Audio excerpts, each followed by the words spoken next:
नमस्कार,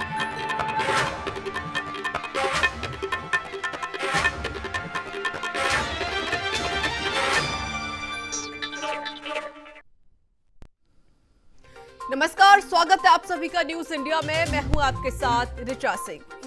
बंगाल में चुनावी शोर लगातार जारी है। बंगाल में विधानसभा चुनाव को लेकर सभी राजनीतिक पार्टियां जोरों शोरों से चुनाव प्रचार में लगी हुई हैं।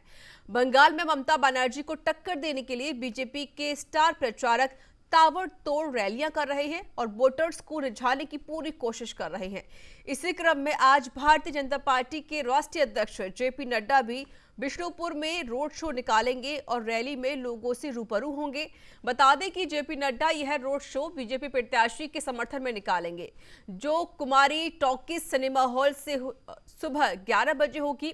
जानकारी के मुताबिक रोड शो के बाद नड्डा बिष्णुपुर में ही एक बैठक में शामिल भी होंगे, जिसमें चुनाव की तैयारियों को लेकर चर्चाएं की जाएंगी। इसके बाद नड्डा कोतुलपुर में घोषाली पारा काली मंदिर के मैदान में एक जनसभा को संबोधित करेंगे। तो आपको बता दें कि अब रैलियों में बीजेपी और टीएमसी की दहाड़ देखने को मिलेगी। जिस तरीके से पश्चिम बंगाल के चुनाव नजदीक आते जा रहे हैं, वैसे वैसे ही सारी ही पार्टियां सक्रिय हो गई हैं और जिस तरीके से बीजेपी की ताबड़तोड़ जो रैलियां हैं वो यहां देखने को मिलेगी। और आपको बता दें कि मुख्यमंत्री योगी आदित्यनाथ भी बंगाल पहुंच रही हैं, जहां पर वो रैली में शामिल होंगे। और हमारे साथ जुड़ चुके इस पर अधिक बातचीत करने के लिए दिल्ली से ब्यूरो चीफ प्रशांत शर्मा। प्रशांत जी, ताबड़तोड़ रैलियां हो रही हैं बीजेपी की, क्योंकि जितने बड़े दिग्गज स्टार प्रचारक हैं वो बंगाल पहुंच रहे हैं और खुद उत्तर प्रदेश के मुख्यमंत्री भी बंगाल पहुंच रहे हैं। जी बिल्कुल रिचा जी, सारे नेताओं का अब भाजपा हो या अन्य विपक्षी दल हो, उनका रुख बंगाल की ओर हो गया है, क्योंकि जो सर्वे सामने लगातार आ रहे हैं उसमें कांटे की टक्कर नजर आ रही है। कोई बीजेपी को आगे दिखा रहा है, कोई टीएमसी को, लेकिन मार्जिन बहुत कम नजर आ रहा है जो सरकार बनाने का है। तो अब दोनों ही दल अपने स्तर पर काफी बड़ी स्तर पर जाकर प्रयास कर रहे हैं। आप देखिए, आज जेपी नड्डा भी वहां रहेंगे। रोड शो उनका 11 बजे शुरू हो जाएगा। उसके बाद 3 बजे उनकी एक जनसभा है कोतुलपुर में। तो लगातार भाजपा के जो भी नेता हैं वहां लगे हुए हैं। आप ये देखिए, ये तो बहुत बड़े स्तर के नेता हुए, चाहे गृह मंत्री हो, राष्ट्रीय अध्यक्ष हो या यूपी के सीएम हो।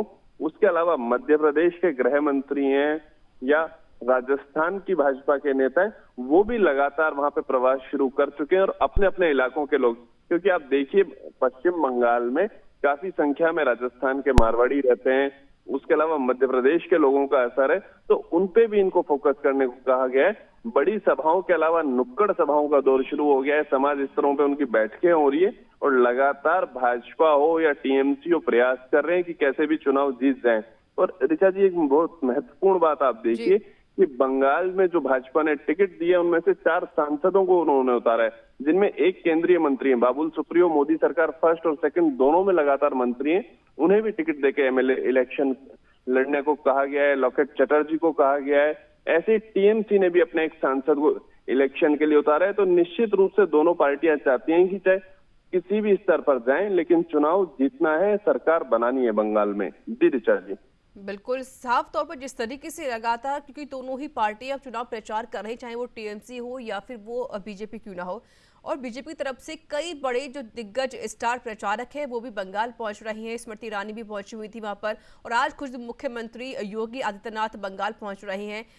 आज बीजेपी कितनी रैलियां हो सकती हैं, कोई जानकारी?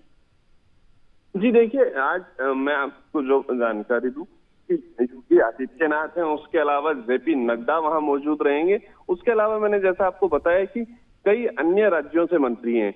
बड़ी रैलियों पे अभी ध्यान है। उसके अलावा छोटी रैलियां जितनी है ऋचा जी, वो लगातार वहां चल रही हैं। हर 30 सीट पे एक बड़ा प्रभारी उन्होंने नियुक्त किया है। हर विधानसभा सीट पे बाहर से विधायक और सांसदों को बुला के प्रभारी नियुक्त किया गया है। उन्हें जहां महत्वपूर्ण लग रहा है, बिहार के नेताओं को, आप देखिए बिहार में शहनवाज हुसैन को मंत्री बनाया गया है, जो पहले वाजपेयी सरकार में केंद्र में मंत्री रहे हैं। तो बिहार बंगाल बॉर्डर की जो 30 सीटें वो उन्हें दी गई हैं। मध्य प्रदेश के गृह मंत्री नरोत्तम मिश्रा को दी गई हैं। इसके अलावा आप देखिए आसपास के जितने जो राज्य वहां लगते हैं, चाहे झारखंड हो, आसपास के नजदीकी राज्यों, वहां से मंत्रियों को भेजा जा रहा है, महाराष्ट्र से भाजपा नेताओं को बुलाया जा रहा है। तो भाजपा लगातार वहां पे रोड शो और रैलियां कर रही है। जी ऋचा जी। बिल्कुल, और जिस तरीके से खुद ममता बनर्जी ने कहा कि जिस तरीके से वो चोटिल हुई उसके बाद भी वो रैलियां कर रही हैं, व्हील चेयर के जरिए वो रैलियों में शामिल भी हो रही हैं और आज भी वो जनता को संबोधित करेंगी। क्या लगता है आपको कि जो मुकाबला हो रहा है कितना एक रोमांचक मुकाबला हो सकता है, क्योंकि अब जो चुनाव है उसकी तारीख भी नजदीक आने वाली है? जी बिल्कुल ऋचा जी, आप देखिए जैसे जैसे चुनाव नजदीक आएगा आरोप प्रत्यारोपों का दौर बढ़ता जाएगा। ममता बनर्जी खुद को घायल शेरनी बता रही हैं और व्हील चेयर पे जाती हैं और सबसे पहले वो शो करती हैं कि उनका पैर टूट गया है, पैर चोटिल है, और वो फिर भी जनता के दर्द के लिए, उन्होंने भाषण में भी कहा कि मेरे पैर के दर्द से ज्यादा जनता का दर्द बढ़ा है, इसलिए मैं जनता के बीच आई हूँ। वहीं आप देखिए गृह मंत्री अमित शाह ने भी कल कमेंट किया, उन्होंने कहा कि मेरे हेलीकॉप्टर में तकनीकी खराबी आ गई थी, कि मैं इसे साजिश नहीं कहूंगा क्योंकि ये टेक्निकल खराबी है। लेकिन कुछ लोग हादसों को भी साजिश बता रहे हैं, हालांकि चुनाव आयोग की रिपोर्ट में साफ हो गया है। तो आप देखिए लगातार का मामला हो, हेलीकॉप्टर खराब होने का मामला हो, तो इस चुनाव में आरोप प्रत्यारोपों का ऐसा दौर चल रहा है और निश्चित रूप से रोमांचक मुकाबला देखने को मिलेगा। जी। प्रशांत जी, जिस तरीके से देख रहे हैं कि अब जब जब चुनाव नजदीक आते जा रहे हैं वैसे ही उनकी ही कुछ जो टीएमसी के कार्यकर्ता है, टीएमसी के जो नेता हैं वो बीजेपी तरफ आते जा रहे हैं। लेकिन 10 साल हो चुके हैं ममता बनर्जी को पश्चिम बंगाल में चुनाव अपनी पार्टी बनाए हुए।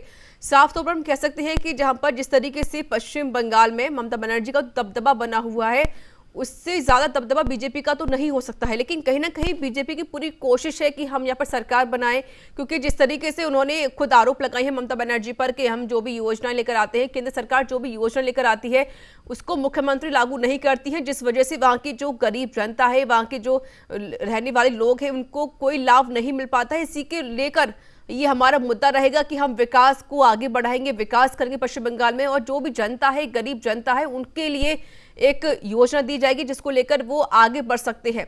इसी मुद्दे को लेकर अब बीजेपी मैदान में आ चुकी है, जहां पर वो ममता बनर्जी को चुनौती देती हुई नजर आ रही है। ममता बनर्जी का 10 साल से वहाँ पे सरकार है और वो लगातार टीएमसी के सरकार का नेतृत्व करते हुए वहाँ कार्य कर रही है। लेकिन उनकी पार्टी के नेताओं को छोड़ने की आप बात करें तो मुकुल राय से सिलसिला शुरू हुआ था और कल भी देखें तो देवश्री राय ने वहाँ पे पार्टी छोड़ दी, मगर देवश्री राय के जो कॉन्स्टिट्यूएंसी है वहां से उनकी टिकट पहले ही टीएमसी काट चुका था, तो उस विरोध में वो पार्टी छोड़ के गई हैं।